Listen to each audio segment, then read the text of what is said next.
Hello, ladies and gentlemen, and welcome back to a brand new episode on the channel of the Manager Tester. Before we get into it, I said this next episode was going to be a different style. It's not. I apologise. I'm still working on that next level one. It's just going to take me a lot more time to edit. So we're bringing you this video as well. It is Stevie G at Liverpool. He's left Rangers. He's moving to Liverpool. He's packed his bags. He's had enough.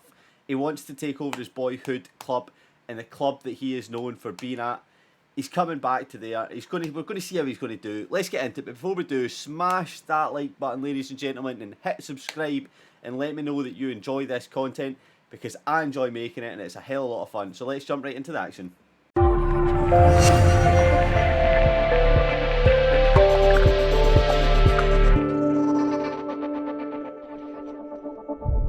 Well, Steven Gerrard. So obviously we have moved him to Liverpool, but he is still currently in real life the Rangers manager. He is known up there now as the stopper of Celtic's 10 in a row. He's a Liverpool legend. So I thought, let's see what happens if he took over his former club and used the experience that he's gained domestically and from the European games that he's had at Rangers and brought them to the Premier League, and see if he could take the Reds to glory. But before we start looking at his stats here, let's just discuss how he has done in real life. So since taking over Rangers, he's overseen 170 games to present. He has a 65.88 win percentage ratio, which is pretty good considering he was building up at the start. You do include some European games in that stat, I believe. So it's not bad. That you probably would like to see that a little bit higher, especially with the win rate that he would have had specifically for this season. But he was building up and sort of putting his team in his style to play, so you'll probably allow him that, and as the Rangers fans will tell you, they will love him for that. So this season, he won 32 games out of the 38 games that he had in the Scottish Premiership, which obviously was enough to win him the Scottish Premiership this season and take that trophy back to the blue side of Glasgow. He was unable to, though, sort of take any other silverware being put out in both other cups. His Rangers side was quite high scoring, I would say. 92 goals this season, which is an average of 2.42 a game, and didn't drop a single point while playing at home. So really knows how to make his home pitch count, and that is probably something that we will look to see if he can continue that down here in Liverpool. Outside of the domestic game, Gerrard's been on some really good sort of European runs, sort of this season, the previous season as well. So we're going to concentrate on this season though. He progressed through the group of Standard Liège, Lech Poznan and Benfica, only dropping to sort of two games there with 2 draws against Benfica. They won the rest of them, and that was enough to see them through the group, where they then went on to beat Antwerp, and then they went out on the last 16 to Slavia Praha. So let's just dive right into this and have a look at his stats and what FM thinks of his managerial ability.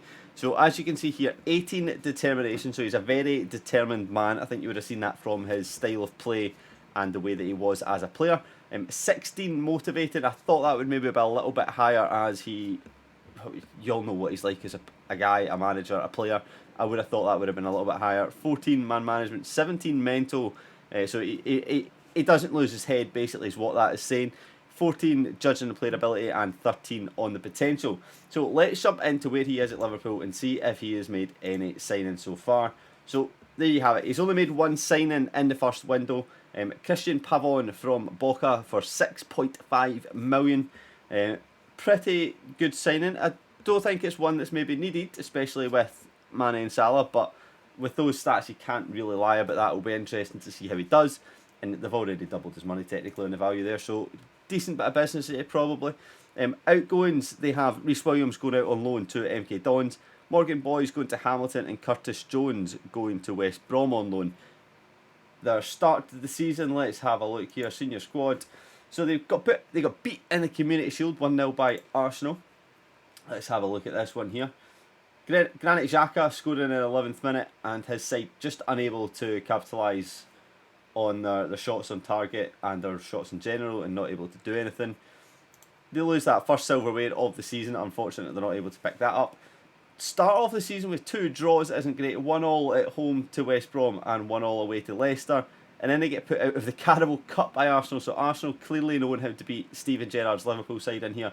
But then they do go in and win at home to Crystal Palace 3-0 and then Man United 1-0. So that home form, like I said, coming into it, is he going to keep that for the rest of the season? We are now obviously going to jump into the winter transfer, but he does have Marseille, Ghent and Shakhtar in his group. That is definitely a group that you would see him progressing out of. So let's pause the recording, let's jump to the winter transfer and let's see what's happening. Okay, we are back on Gerrard. It is the 2nd of February 2021. He's still the manager of Liverpool. He's not been sacked, which hopefully means he's doing quite well. Let's find out. If we click on Liverpool here and have a look at the transfer history, nobody else has been purchased. He does not think he needs anyone here. A few have gone out. Mostly Ben Woodward going on loan to Orlando City. Adrian going on full transfer fee to Olympique Marseille for 1.5 million. Nico Williams to Chicago on loan. Ben Davies to Sheffield United on loan.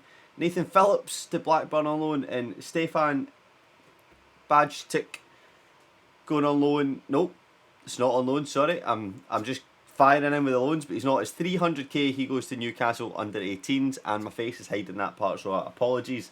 In the English Premier League, let's have a look at how they are doing. Let's go senior squad. So we last left them off in a 1-0 victory against Man United. They have an away draw against Villa. They managed to beat Marseille, Fulham, Genk, Tottenham, and then a loss to Shakhtar away in the group stages. Not that bad a loss. Travelling away to Shakhtar can be troublesome in real life, so we'll allow that. And then a 4-0 victory against Newcastle, 2-2 at home to Burnley, 3-0 to Shakhtar repaying the favour back at Anfield, a 2-1 win against Wolves, 1-0 against Marseille, 2-1 against Leeds, 3-0 against Genk, 2-2. Do you know what, I'm looking at this here, and they have yet to lose a game at home. I told you, Steven Gerrard's home form is going to be vital to this video. They don't lose a game here. They've only lost one game to Chelsea, and that was away at Stamford Bridge. They do finally repay the favour to Arsenal and beat them 2-0 at home, and they beat City 2-1 as well. They're in the FA Cup 5th round after beating Man United 2-1 at home. Again, home. It's just where they get their points. So, let's have a look at the English Premiership. How does that leave them? It leaves them in 3rd place on 49 points. A game in hand over Tottenham, who are top. Tottenham are top. Can't be having that. 53 points. Both Man City and Liverpool on 49 with a game in hand. It won't be enough to see them overtake Tottenham, but it will put them 1 point behind. And I would like to think that has a very good possibility of happening. So, let's have a look at the other competitions. Before we jump into anything else, let's have a look at any other competitions that they are in. Carabao Cup, they got knocked out by Arsenal. We've seen that. They do have the knockout round here against Porto, a game you would fancy them to win. And obviously the FA Cup, as we just said, against Arsenal. Ladies and gentlemen, it's the end of the season. We're back. We're reviewing Steven Gerrard. How has he done? Well, before we find out how he has done, if he's won any trophies, what he's achieved, let's have a look at his stats and how they have progressed through the season. So basically every stat that matters as a manager has improved by +1. So he's went from 14 man management up to 15, 16 motivation up to 17, and then 15 and 13 in player ability and player potential. So now, without further ado, let's jump in to see how they are. And as you can see, he is 2nd in the English Premier League. He has not been able to topple Guardiola's Man City like in real life. But they do come 2nd. A very reasonable 2nd place there. 1 point ahead of Tottenham. Tottenham doing very well this year, it seems. But 79 points out of 38 games. Man City 85 and 38.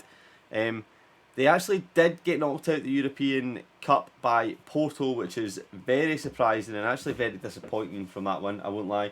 Top goal scorer for Liverpool was Sadio Mane on his 18 goals. So let's just jump into the schedule. Let's have a look at how it went. Oh, it's a bad end run for them, really. A 1-0 loss to Arsenal, 1-0 loss to Southampton, and losing 3-2 at home to Brighton. Previously losing 2-1 to Leeds. And that's actually the only home games that they lose. 2-1 to Leeds and 3-2 to Brighton. So, I mean, Anfield was almost a very good place for them, but those two results are going to hurt them in the end of the day. Actually, if they won those, would anything been any different? I mean, they would have been level points with City. So, I mean, there was definitely a chance for them to win in the last run of things here. If they'd won all the last games, then yes, they would have won the league. So really, the last May was not kind to them, but he done well. So you've got to have it. So the question now becomes Gerrard or Klopp. Who would have done better? I think based off real life, Gerrard's obviously done better in this, but Klopp's obviously without Van Dijk, etc. So it's going to be hard on that. But going out to Porto in the Champions Cup first knockout is a really disappointing. Losing 2-0 away and only managing to win 1-0 at home. I realised I didn't actually cover what tactic he was using, but he did stick with this 4-3-3 throughout, with a one sitting sort of in the hole and then the other two up there. But he is unable to do anything in the Champions League, which is disappointing. But he does have next season in it. So if you guys would like to see next season, which would be the more realistic season for him to take over, with the Klopp rumours previously, it's not going to happen. But obviously he couldn't have took over last season because it's gone. Let me know and I'll potentially load that up. So thank you guys for watching, and until next time on Monday when we have the Spurs video, who is the most suitable and best manager for Spurs, you're going to have to wait and find out. Hit the subscribe button so you get told when we go live. Well, not go live, when the video goes live, and I'll see you then.